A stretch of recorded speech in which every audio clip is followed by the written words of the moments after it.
Jack, tell me what your thoughts are on smart beta, or whatever name you want to put to it. Well, the name I would put to it is sheer unadulterated baloney.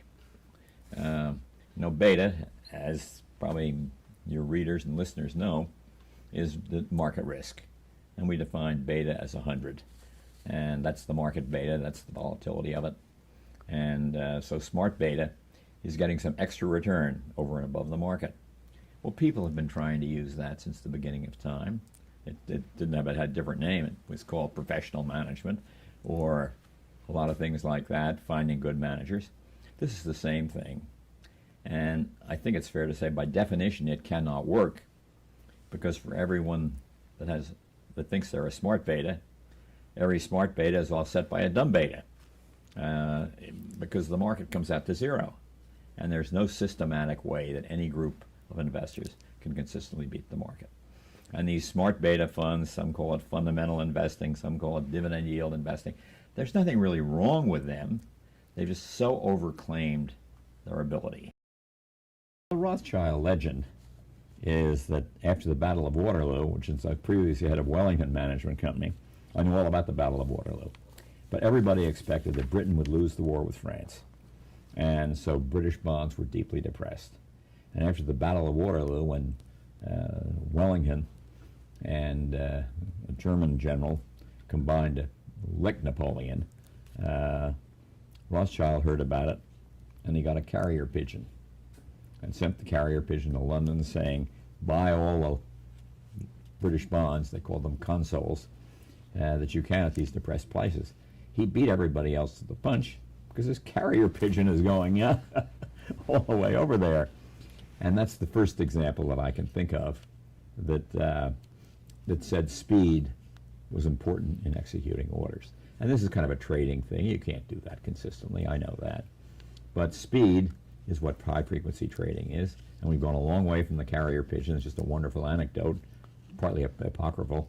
And now speed gets faster and faster and faster.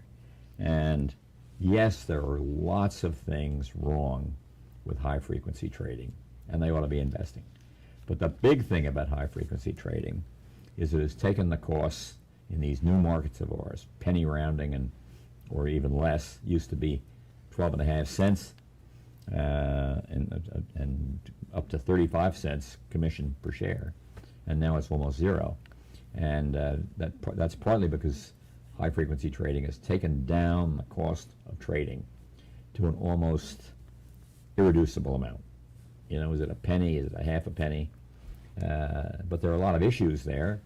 Is there insider trading? People know where the buying is coming from in these firms, and they're buying before the firms buy, and therefore they're buying the stock at, let's say, $42.04, and they buy it at $42.04, and then the firm comes in to drive it up to $42.06, and it's only 2 pennies or maybe a nickel, but multiplied by millions and millions of shares, they can make a lot of money, and they do.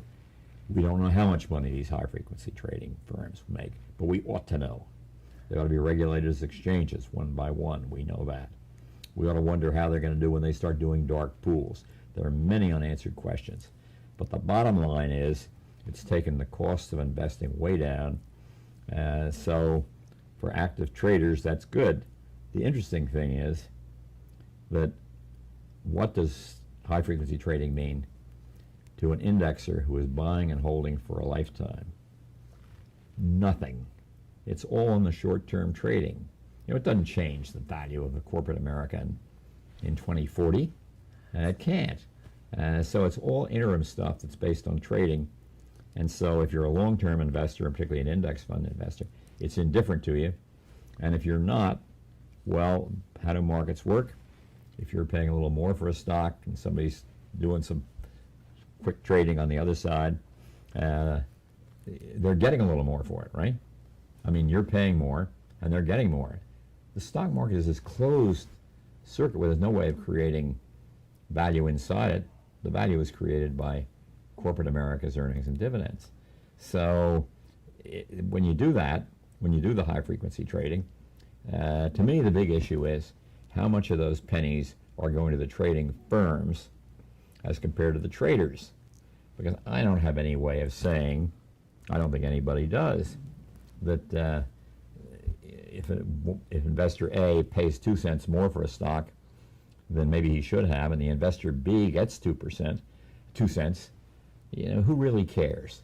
They ought to be able to take care of themselves, these institutions. So I think it was very unfortunate that it came out as a big plug for a book. When you get a brilliant writer like Michael Lewis, and he pushes the envelope quite a bit in the book by saying the stock market is rigged. What does that mean? I mean, it certainly doesn't have anything to do with high-frequency trading. Who's rigging it? Some puppeteer up there? I don't know. So I think it was unfortunate to bring it to everybody's attention, because I think, as I said in the press, we're better off with high frequency trading because of the lower costs than we are without it.